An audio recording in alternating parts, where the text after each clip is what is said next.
ऊपर वाले का न्याय, शिक्षाप्रद कहानी।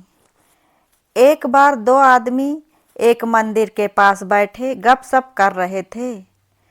वहां अंधेरा छाया हुआ था और बादल भी मंडरा रहे थे। थोड़ी देर में वहां एक आदमी आया और वो भी उन दोनों के साथ बैठकर गपशप करने लगा। कुछ देर बाद वह आदमी बोला, उसे बहुत भूख लग रही है। उन दोनों को भी भूख लगने लगी थी। पहला आदमी बोला, मेरे पास 3 रोटी हैं। दूसरा बोला, मेरे पास 5 रोटी हैं, इसी में हम तीनों मिल बांटकर खा लेते हैं।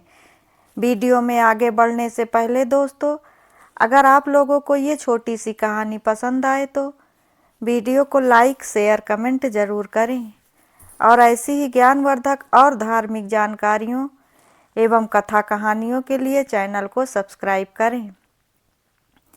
उसके बाद सवाल आया कि 8 रोटी 3 आदमियों में कैसे बांट पाएंगे।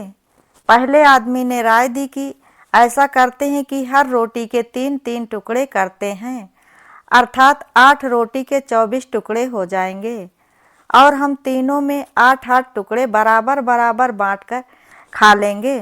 तीनों को उसकी राय बहुत अच्छी लगी और 8 रोटी के 24 टुकड़े करके प्रत्येक ने 8 रोटी के 8-8 टुकड़े खाकर अपनी अपनी भूख को शांत किया और फिर बारिश के कारण वो तीनों मंदिर के प्रांगण में ही सो गए।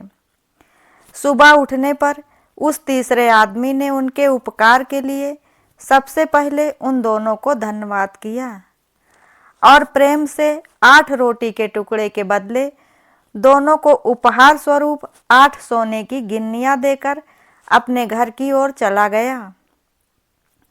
उसके जाने के पश्चात दूसरे आदमी ने पहले आदमी से कहा कि हम दोनों 4-4 गिन्नी बांट लेते हैं, पर पहला आदमी बोला, नहीं, मेरी 3 रोटी थी और तुम्हारी 5 रोटी थी, अतः मैं सिर्फ 3 गिन्नी लूँगा और तुम्हें 5 गिन्नी रखनी होगी। पर इस बात पर दोनों में बहस होने लगी। इसके बाद वो दोनों समाधान के लिए मंदिर के पुजारी के पास गए और उनको अपनी समस्या बताई। तब समाधान के लिए भी प्रार्थना किया। पुजारी भी असमंजस में पड़ गए क्योंकि दोनों ही एक दूसरे को ज़्यादा देने के लिए लड़ रहे थे।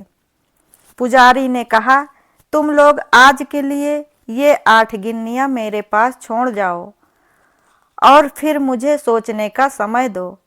मैं कल सवेरे तक ही इसका जवाब तुम दोनों को दे पाऊंगा। पुजारी के दिल में वैसे तो दूसरे आदमी की 3-5 वाली बात ठीक लग रही थी, पर फिर भी वो गहराई से सोचते सोचते पंडित जी बहुत ही गहरी नींद में सो गए।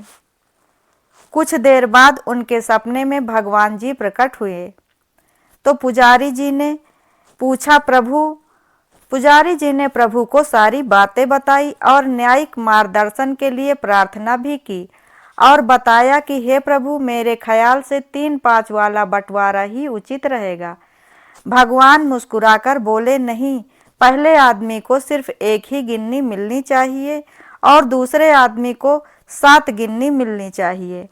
भगवान की ये बात सुनकर पुजारी जी अचंभित हो गए और अचरज से पूछा, हे प्रभु, वो कैसे? भगवान फिर एक बार मुस्कुराए और बोले, इसमें कोई शंका की बात नहीं है कि पहले आदमी ने 3 रोटी के 9 टुकड़े किए थे, परंतु उन 9 टुकड़ों में से उसने सिर्फ 1 टुकड़ा ही बांटा था और 8 टुकड़े स्वयं ही खाया था, अर्थात उसका त्याग सिर्फ 1 रोटी के 1 टुकड़े का था, इसलिए वह सिर्फ 1 गिन्नी का ही हकदार है। दूसरे आदमी ने अपनी 5 रोटी के 15 टुकड़े किए, जिसमें से 8 टुकड़े उसने स्वयं खाए और 7 टुकड़े उसने बांट दिए, इसलिए न्याय के अनुसार 7 गिन्नियों का हकदार भी वही है। यही मेरा गणित है और यही मेरा न्याय है। ईश्वर का न्याय इतना सटीक और विलक्षण सुनकर पुजारी जी नतमस्तक हो गए। इस कहानी का सार ये है कि हमारे पास स्थिति को देखने और समझने की दृष्टि और ईश्वर का दृष्टिकोण एकदम भिन्न है। हम ईश्वरीय न्यायालय को जानने समझने में सर्वथा अज्ञानी हैं और अज्ञानी ही रहेंगे, क्योंकि हम ईश्वर नहीं हैं। हम अपने त्याग का गुणगान करते हैं, परंतु ईश्वर हमारे त्याग की तुलना हमारे सामर्थ्य एवं भोग तौर पर यथोचित निर्णय करते हैं, जो कि हमारे लिए सर्वदा सही ही होता है।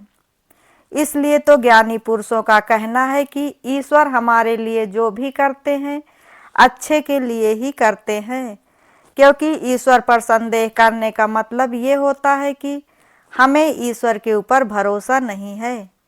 इसका मतलब तो ये हुआ कि हमें ईश्वर के प्रति हमारी भक्ति पर ही भरोसा नहीं है, और जिस प्रभु पर हमें भरोसा नहीं उस प्रभु की भक्ति कैसी, क्योंकि भरोसे के बिना भक्ति सच्ची हो ही नहीं सकती है।